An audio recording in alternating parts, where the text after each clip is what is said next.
కేసీఆర్ గారి నాయకత్వం, కేసీఆర్ గారి నాయకత్వం, దాదా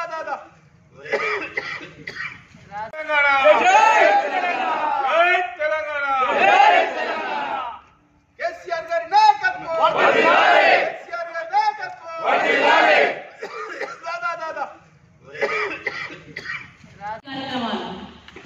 చేయడం జరిగింది. నువ్వు కేసీఆర్ ఆనవాళ్ళు లేకుండా చేస్తా అంటున్నావు రేవంత్ రెడ్డి గారు.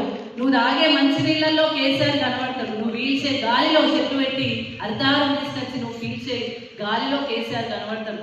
నీ ప్లేట్ల అన్నం ఉందంటేనే రైతులకు భరోసా ఇచ్చి, రైతు బంధు ఇచ్చి, పంట పండించి, పంట కొని ఆ పంట కొన్న వాటికి పైసలేసి రైతును కాపాడి ఈరోజు రైతు రాజు చేసే విధంగా చేసిందే గౌరవ కేసీఆర్ గారు. దేశంలో 2వ స్థానంలో బియ్యం అన్నం వండించే వడ్లు వండించే పరిస్థితిలో ఉంది అంటే అది కేవలం కేసీఆర్ గారు చేసడం వల్లనే ఈరోజు నీ అన్నంలో, నీ ప్లేట్లో అన్నం కనబడతా ఉంది. మరి ఇలాంటి మంచినీళ్ళు అక్క చెల్లెలకు మంచినీళ్ళు ఇచ్చిన ఘనత కేసీఆర్ది, రైతుల పొలాలకు కాళేశ్వరం ప్రాజెక్టు ద్వారా నీళ్ళు ఇచ్చిన ఘనత కేసీఆర్ది, హరితహారం తెచ్చిన ఘనత కేసీఆర్ది, గొల్లగూరు యాదవులు కాపాడుకున్న ఘనత కేసీఆర్ది, చేపలిచ్చి మృగరాజు సోదరులను కాపాడిన ఘనత కేసీఆర్ది. అనేక రకాల దేశంలోని నెంబర్ 1 స్థానంగా ఈ రాష్ట్రాన్ని ఉంచి అనేక రకాల అభివృద్ధి కార్యక్రమాలు చేపట్టిన ఘనత గౌరవ కేసీఆర్. నువ్వు కూర్చున్న సెక్రటేరియట్ కేసీఆర్ గారు కట్టించింది. అదేవిధంగా మరి ఏదైతే నువ్వు చేస్తున్న కార్యక్రమాలు ఉన్నాయో వాటన్నిటిని కూడా మేము నిజంగా కూడా మీరు చేసే కార్యక్రమం బాధపడతా ఉన్నాం.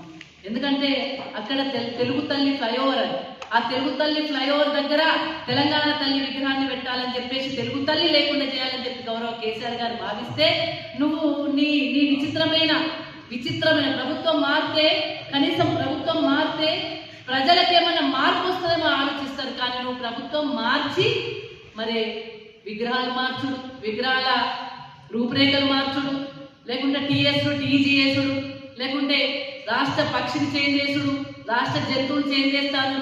ప్రభుత్వము నువ్వు ఇచ్చిన హామీలను నెరవేర్చే విధంగా చేయాలి. అంతే ఒక కుంటి సాకులు చెప్పి ఆ హామీలు నెరవేర్చకుండా ఈ రోజు ఎంత దురదృష్టం అంటే ఒక తెలంగాణ తల్లి అని 14 సంవత్సరాలు మీరు స్ఫూర్తిగా భావించి ఒక రూపాన్ని ఏర్పరచుకొని తెలంగాణ ప్రజలు ఆ రూపంలో ఒక తెలంగాణ తల్లిని చూసే విధంగా, ఒక అమ్మవారిని చూసే విధంగా ఒక విగ్రహాన్ని రూపొందించుకొని ఆ విగ్రహం ద్వారా స్ఫూర్తి పొంది 14 సంవత్సరాలు పోరాటం చేసినాం. ఇప్పుడు నీ ప్రభుత్వంలో ఉన్న నాయకులందరూ కూడా, నీ ప్రభుత్వంలో మంత్రులు కూడా ఆ విగ్రహానికి దండ వేసి మరి నివాళులు అర్పించిన వాళ్ళే, దండాలు పెట్టిన వాళ్ళే, ఆ అమ్మవారికి దండాలు పెట్టి విగ్రహావిష్కరణలు చేసిన వాళ్ళే.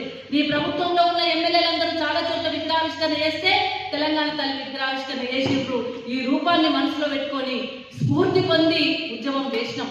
ఒక అమ్మవారి ఆకారాన్ని ఇచ్చి ఆ ఆకారం ద్వారా ఈ తెలంగాణ స్ఫూర్తి పొంది ఎంతో మంది త్యాగదల ఫలంగా మన తెలంగాణ రాష్ట్రాన్ని తెచ్చుకుంటే సమస్యలో అలజడి పుట్టిస్తే ప్రజలందరూ కూడా అక్కడికి డైవర్షన్ పథకాలతోటి డైవర్షన్ చేసి ఈ ప్రజ ఖచ్చితంగా వాళ్ళ ఆకలి పుట్టినప్పుడు ఎవ్వడు కూడా ఆపలేని పరిస్థితి.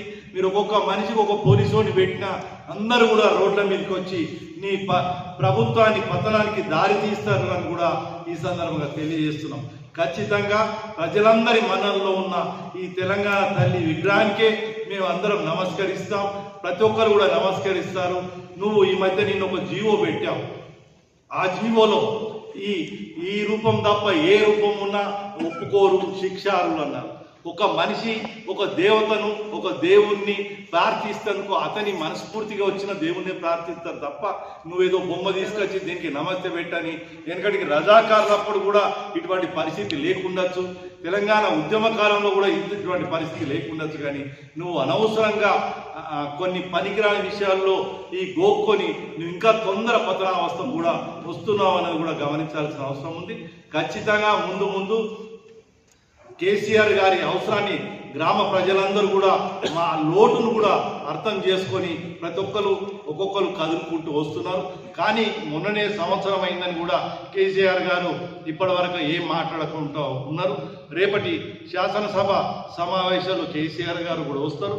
ఖచ్చితంగా వారు కూడా సమయం ఎప్పుడు రావాలనో అప్పుడు ప్రజలలో కూడా వచ్చి ఏదైతే ఈ జరిగిన మోసాలను కుతంత్రాలను ప్రజలందరినీ కూడా ఖచ్చితంగా తెప్పి మళ్ళోసారి తెలంగాణ ఉద్యమం లాంటి కార్యక్రమం చేసి ఈ కాంగ్రెస్ పార్టీ ప్రజా వ్యతిరేక ప్రజా కంటక పాలనను కూడా అంతమొందిస్తేందుకు ప్రజలందరినీ కూడా ఏకం చేసి మరొక ఉద్యమం కూడా చేస్తామని చెప్తూ ఈ అవకాశం ఇచ్చిన మీ అందరికీ కూడా మరొకసారి